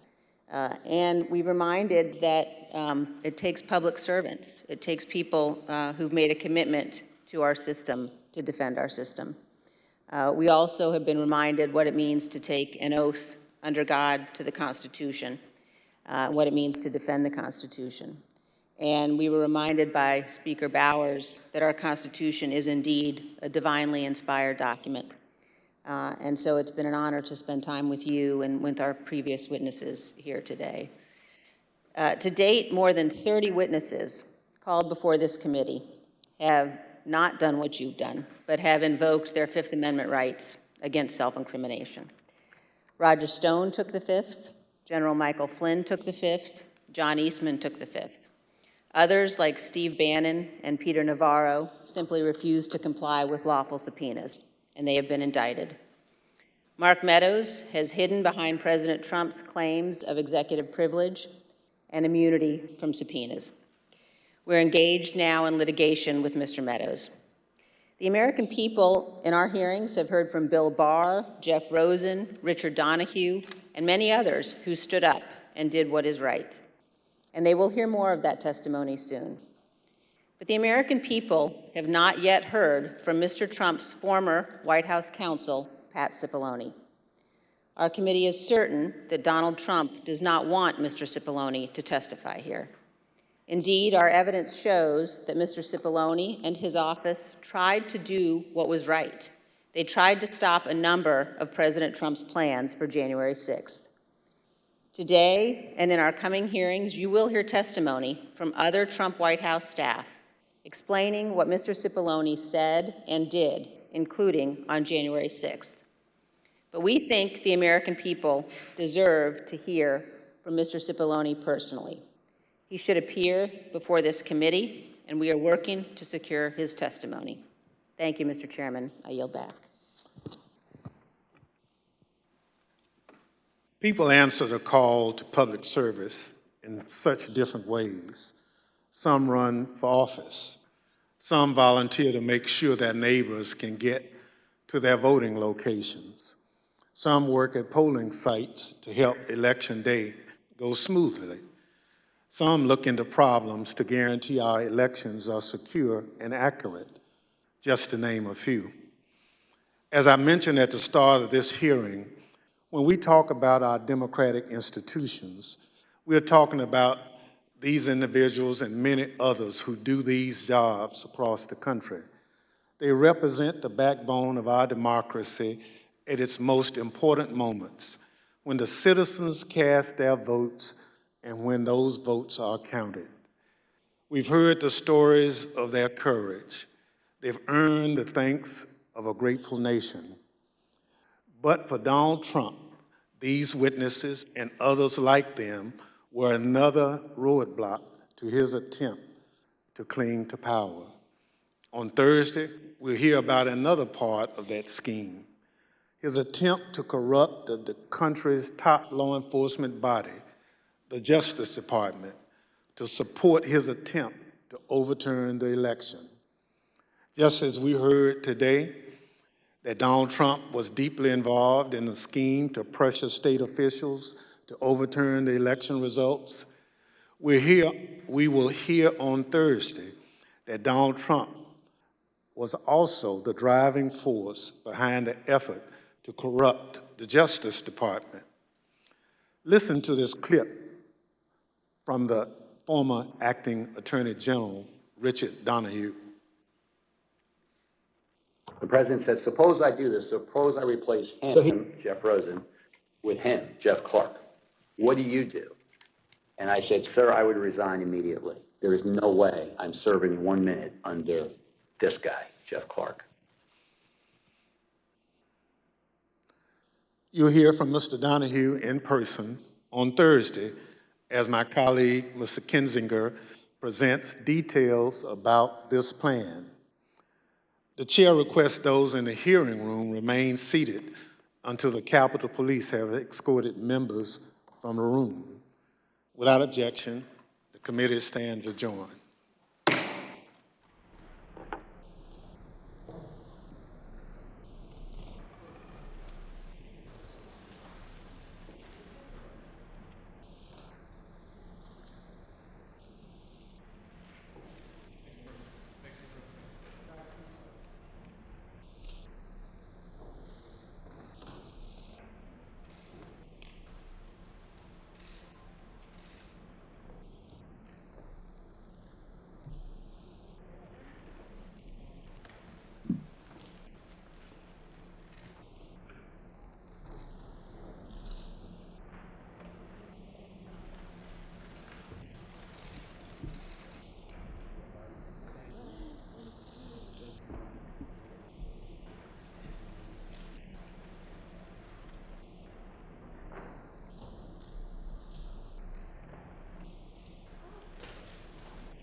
1, 2, 3, 4, 5, 6, 7, 8.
Secretary Cheney, can you talk about Pat Cipollone, why it's important to hear from him?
Given that the committee wants to speak with more people like Pat Cipollone, will the committee be able to continue with hearings next week? I'll leave it to the committee to discuss the schedule ahead, but I thought the testimony today was enormously powerful. We had, I think, good illustrations of the courageous public servants who stood up to the President of the United States, from Republican speakers of the House of Representatives in Arizona to the Secretary of State of Georgia to election workers whose lives were the subject of the most gruesome threats and were really upended. And I'm glad the American people got to see these courageous public servants, but also I'm glad they got to see the danger that the President's lies put elected officials in all around the country. The committee showed this phone call between Ronna McDaniel and in the committee. She's talking about the phone call with Donald Trump about his push to name an alternate slate of electors. Does the committee have any other evidence showing Donald Trump's direct involvement in trying to name those so-called fake electors? I'm not going to comment on the evidence beyond what we submitted today, but what people need to understand is this elector plot was illegitimate from the start. It was all premised on a big lie about the election, a big lie that there was massive fraud. As Speaker Bowers testified, they were never presented with any evidence of this. And as Secretary Raffensperger testified, all of the claims that the President was making vis-a-vis the fraud in Georgia were simply false. So it was all built on the same big lie. And the idea that you could convene state legislatures or operate in the absence of state legislatures and appoint electors on the basis of a big lie was fraudulent and illegitimate from the start. Mr. Chairman, today we saw another example of a member of Congress's involvement with the former president's efforts to overturn the election. Congressman Biggs has been mentioned in Cassidy Hutchinson's testimony and Ali Alexander's testimony. You had a detail in an earlier hearing about Scott Perry trying to secure a pardon from the White House. At what point are we going to see the committee try to do a little more enforcement of the subpoenas of the 5 House Republicans that you've sent out? And is contempt still something that's on the table for those 5 Republicans? Well, at the end of the day, we're dependent on the Justice Department if we move down the route with any witness of criminal contempt. So we continue to consider what remedies we have with any recalcitrant witnesses, including members of the House of Representatives, and I don't have anything to announce on that subject today. But again, I want to bring our focus back to what we just heard. And what we just heard is the President was told over and over again by his Attorney General, by his Deputy Attorney General, by the U.S. Attorney he appointed in Georgia, among others, that what he was telling the country was simply false. And you saw him go out time after time after being told way after way that what he was saying was just a lie, leading up to his speech on the ellipse where he continues to whip up this crowd with these lies. And tragically, the warning that Gabe Sterling gave that someone was going to get killed came all too much to fruition on January 6th when people outside this building did get killed because of that big lie, because of that incitement that Gabe Sterling warned against. And the fact is, the lie lives on, and with it, so does the danger. And this is, I think, what these witnesses were so powerfully communicating. If the President of the United States, the most powerful person in the world, can come down like a ton of bricks on an election worker like Andrea Moss and Ruby Freeman, then they can come down on anyone. The committee want to hear from Senator Johnson after learning that one of his staffers communicated with a Pence aide to try to hand off the alternate slate of electors. You know, I'm not going to comment on potential future witnesses at this point. I want to keep the focus on what we just heard today. Election officials heard from witnesses today. Lay out a potential criminal charge against President Trump and referring that to the DOJ. It seems like every hearing so far, and going to the next one, is tying him in that he knew it was a big lie, and he signed the violence, and he was all involved in this. No one's given us a clearance, but it seems like that's the way all the evidence is leaning towards right now. Would that be correct? You know, I'll have to make this last question. Look, our responsibility at the end of the day is not a prosecutorial responsibility. That's for the Justice Department to decide. I think Judge Carter in California was right when he said that there is evidence that Donald Trump and his associates engaged in a plot to overturn the election that violated multiple criminal laws. I think there's sufficient evidence to open that investigation. Now, whether the Justice Department will conclude there's proof beyond a reasonable doubt, that'll be up to the Justice Department. Our role is different. Our role is to find the facts, to share them with the American people, and to prescribe remedies to keep our country safe. And as we saw today, one of the things that's necessary for us to keep the country safe is to put this big lie to rest, to restore people's confidence in our elections, to push back on the idea that whenever you lose an election that's somehow rigged and illegitimate, because that way goes the end of our democracy. Thank you. Thank you, guys. Thank you so much. Thank you. Mr. Chairman. Nothing to see here, guys. Nothing to see. He's trying to keep it straight.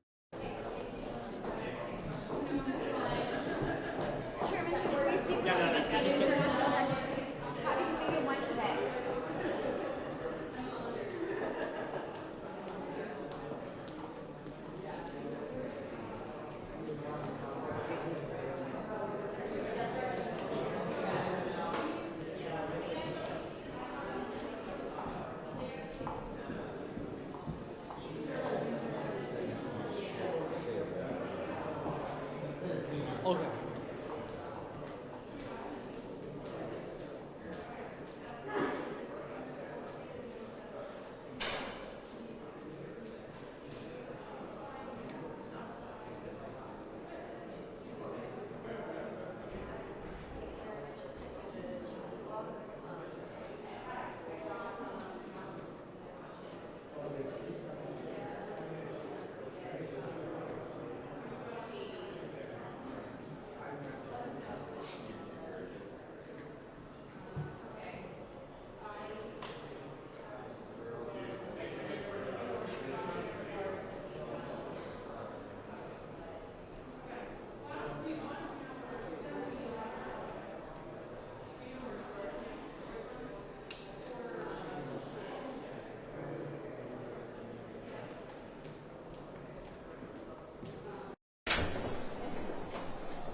Excuse me.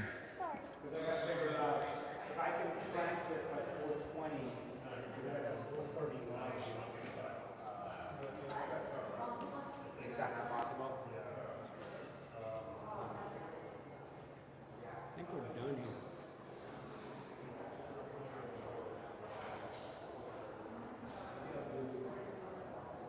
I think we're done here.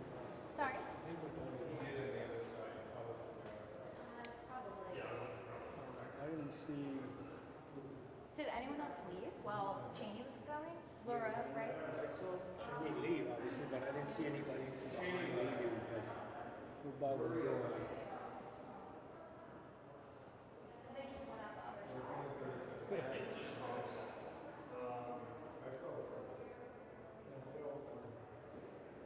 That's empty in there. I'll take the mic. Okay. Thank you. Thank you.